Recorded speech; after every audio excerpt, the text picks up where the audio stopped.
Craig Noel, that's Craig, last name Noel like Christmas, Noel. Okay, perfect. So Craig, introduce yourself and kind of what you do. Like for me, myself, I would say my name is Alex and I'm a filmmaker. My name is Craig, I'm a filmmaker. No. My name is Craig and I own SunAutomotive. I've done that for now 4 years as owner, but I've been with the company for 10 years. Tell me a little bit about what you guys do here. We do everything really for the vehicle from a maintenance and repair standpoint. We don't do any paint or interior repair. However, basically everything else we can do. Okay. And how did you get started in the business? Oh boy, that's a long one. I got started in the business as a kid, just loving how things worked. Tear them apart, putting them together, everything from lawnmowers to bikes to mini bikes and all that, and became interested in how things just worked. Went to school here locally at Lane Community College, got my degree in automotive science, and then from there just went to work right away. Went to work for Ford Motor Company for 20 years, and within that experience learned that I loved motivating people and encouraging people and really teaching people. So within that, I was headhunted by the former owner of SunAutomotive, who started this company in '77. Mike and Sherry Buckridge found me to be able to run their company. So I did that successfully, and it's turned out to be just quite a blessing. So I enjoy both motivating the staff, employees, helping the technicians. My background's technicians. I was a technician for, like I said, 20 years. So I kind of get what they have to do. And I think it's a good balance between relating what they do through the staff to the customer. So it's important to me.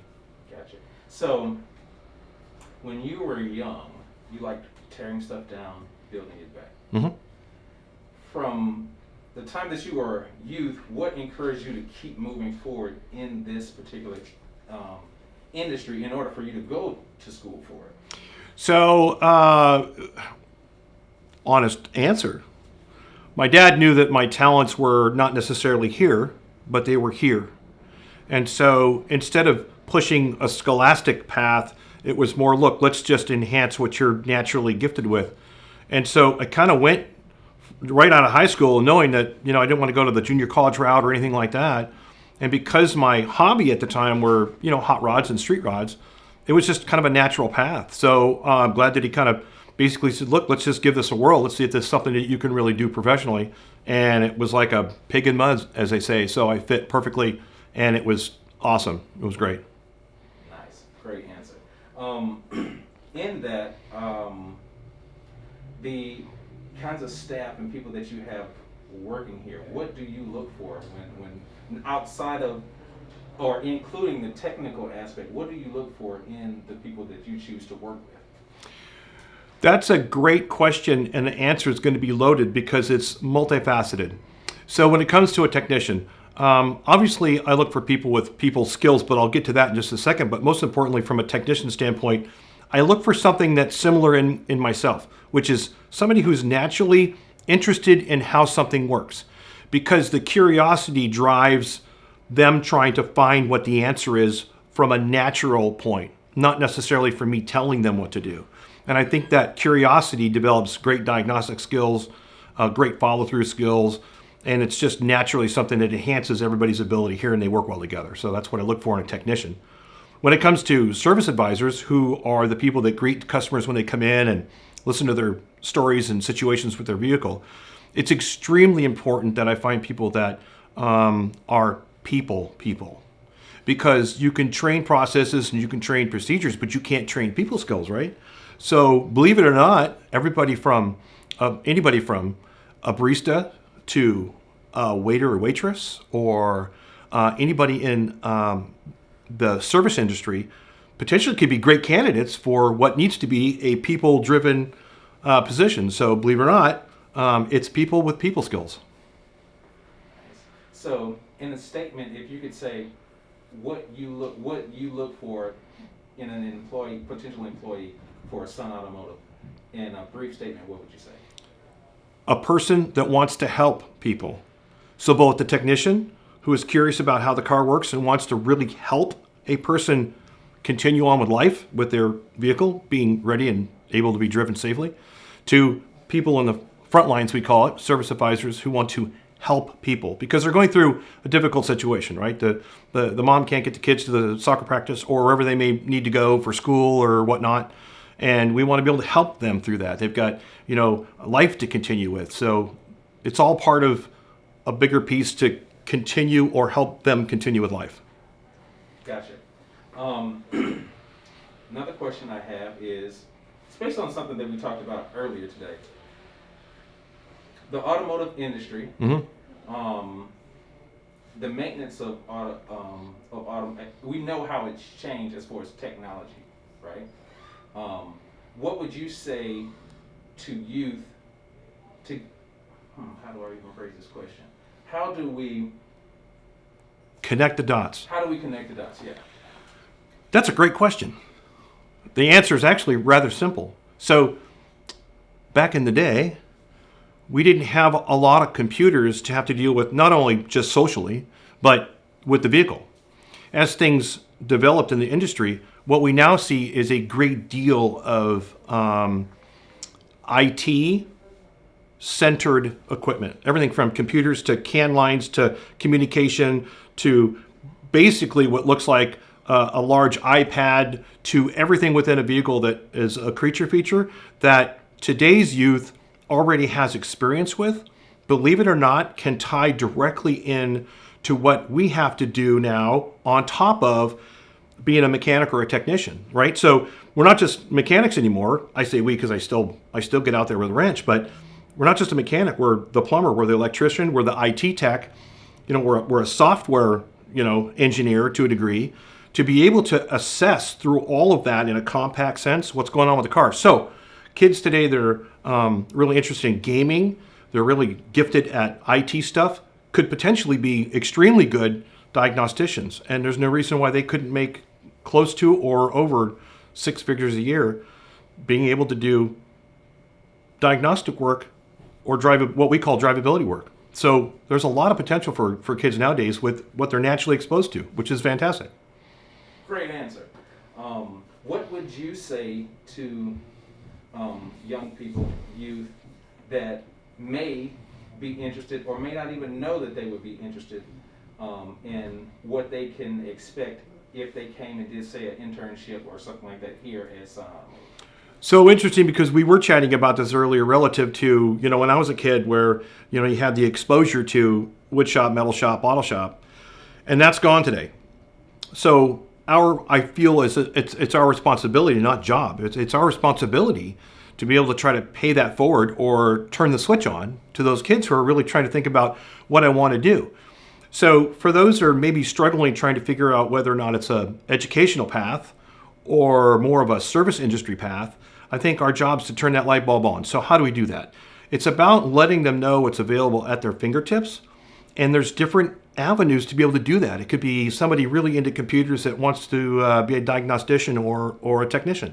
It could be somebody who's really into people skills, who wants to relate to people, help people, be amongst the team and be immersed in it, but still deal with the front lines of helping people throughout their day. So there's really a multitude of different possibilities for people in all sorts of different areas, whether it be automotive related or construction related or et cetera, right? That can really open their eyes. Nice. Hope that answered the question. It did, absolutely. And this is my follow-up. I'm 17 years old. Yep. Junior, senior in high school, and I love cars and I'm interested in the automotive industry. What can I expect if I come through the door at SunAutomotive and I say, hey, I would like to do an internship? What can I expect to receive from SunAutomotive that would help me in that way? Okay, so the first thing, this is what really gets my juices flowing, because you find out how people are naturally potentially wired, right? So for example, we are the only, to my knowledge, only independent repair facility in Lane County that has an internal internship program. Now the internship program is geared towards somebody who is halfway through or completed vocational training, say for example at LCC or one of the other institutions that offer that. However, I do have one technician with me now currently that never went through vocational training, and he was what we call today amongst the whole team the Doogie Howser of our technicians. It's amazing what he's capable of doing naturally. So through that interview that I would do with that 17-year-old, I try to uncover what might be naturally wired within him. So let's, for example, say I got the second opportunity to get somebody like that, Doogie Howser 2.0.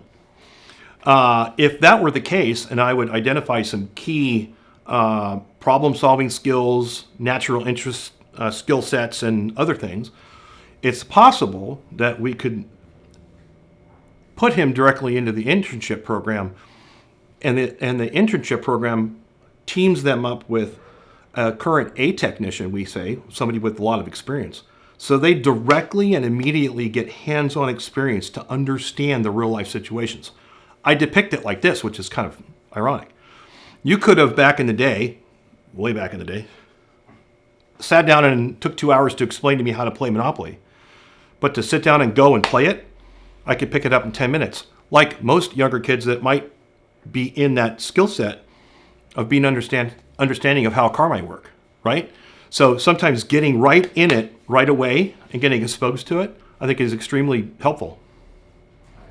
I agree. Why and what makes you so passionate about this industry? When I was a kid, I wasn't this big. I was one that was picked on a lot. And through those challenges, cars were my outlet. And so to some of those that might be scholastically challenged, but not know that the light bulb gets turned on and introduce them to this industry, which is extremely rewarding, is passionate because I get to expose those kids to a wonderful experience in life in the industry that I've had. And so it's about paying it forward to those kids that are looking for a path in life. And without getting emotional about it, those kids need an opportunity just like everybody else that's got scholarships to Notre Dame or wherever it may be, right? It's about helping them. And so that's what drives me. Great answer, man. Great answer. Let's keep it at 10 years, 10 to 15 years. Even a better question. I'm one that really likes to be ahead of the game. I don't say that lightly. I like to put a lot of forethought to where society and people are going.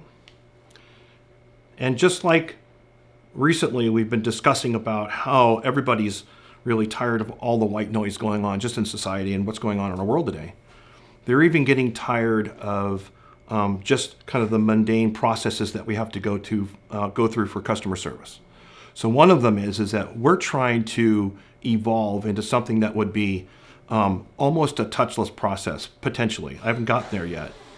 But it's about making sure that we relieve the pain from being inconvenienced with the car to something that's more of an experience-based relief and comfort and convenience so that they don't have to worry about it. What I feel is coming down the pike is that people really are looking for and striving for connections with other people. And so I think long-term, what's going to be crucial is that as we try to put away all those things that distract us through the day, at the end of the day, when you do have a car problem, what's the first person you think about? You think about a buddy, a friend, a mom, or dad, and you're going to quickly kind of say, hey, where have you gone? There's still that personal element to connect you to us. To perfect that cycle or that circle, to get there quickly is what drives me. And in the future of our industry, it's going to become more and more complex from an IT standpoint, computers and such. We see the explosion and evolution of EV vehicles, electric vehicles, that I think will be remarkable in the next 5 years. 5 years ago, there were conversations within my industry that talked about a slight buildup in a curve of EV vehicles relative to, well, we have to have infrastructure set in place. We have to be ready to be able to charge these vehicles. There's got to be interest in these vehicles. And 5 years ago, nobody even thought Tesla was going to be here. And Tesla right now, I guarantee you, are on teenagers' walls as a potential poster, on their screensaver, whatever it may be, because they're cool looking, right? Now we've bridged the gap between a mundane piece of machinery to something really cool. And when that happens, you're going to now start to see that curve skyrocket. And you see manufacturers and car manufacturers already talking about going completely electronic in 2023 to 2030. And now we're going to see that change. And I would challenge those 17-year-olds who are thinking about our industry in jumping in and being ready to be the star quarterback to be able to work on those, because it's going to go from that to, in my day, George Jetson in the, flying car. It's going to happen. Be part of it. I love it. So with that being said, I'm gonna throw this question. You kind of already answered it. What would you say what would your message be to the youth that are interested in the automotive industry? Go out, come to us, ask a bunch of questions of any of my staff. They'll take you out in the shop. They'll show you the car. They'll show you what we have to deal with every day. Expose yourself and open up your mind to what's possible out there. And if it's not the automotive industry and it's construction industry, go out to a construction site. Make sure you do it properly and knock on some doors and, see if you can't experience what you might be able to enjoy and love as a passion and a career. Great answer. Cool. Yeah. Okay. So to throw the question back at you. Oh, that was such a good answer. I gotta relive it. He could probably use that Yeah, one. This is just for safety. It's an automotive background, so why can't we have a little background noise there? Come on. Wasn't phones ringing, right? We're working. So one more time. Yeah. You want to shake this focus real quick? Because he kind of shifted a little bit here. Can you look right up at Alex for me? Over here. There you go. There we go. What makes you passionate about this business? It's about paying it forward. And again, it's about making sure that those kids, like I was not this big. I was picked on as a kid because I wasn't necessarily scholastic, right? But what really triggered my interest were how things worked. I feel that that's still the same case today, regardless of what generation we're dealing with, regardless of what society and the communities kind of got going on right now. And I feel that there are kids out there that we can turn that switch on and ignite the same interest that I had, which is maybe something that's more spatial and more physical, and it's something that they want to get their hands immersed in. And there's such a blend of what is available for them today from an IT and computer standpoint that is relevant today that could help them springboard into a potential career. And I think what's important is those kids that are struggling, that aren't the scholastic kids, I want to help them. I want to help turn the light switch on to what's extremely rewarding. It was rewarding for me. It currently is rewarding for me. I've said before, and I don't think I've said it here today, but what drives me is a line around the block for people that want to work with us. And for me, if it turns the light switch on for someone who can have a wonderful career, that's what drives me. Nice. Well done. Let's take a time. Beautiful. Thank you. Okay. You can cut this. Go perfect.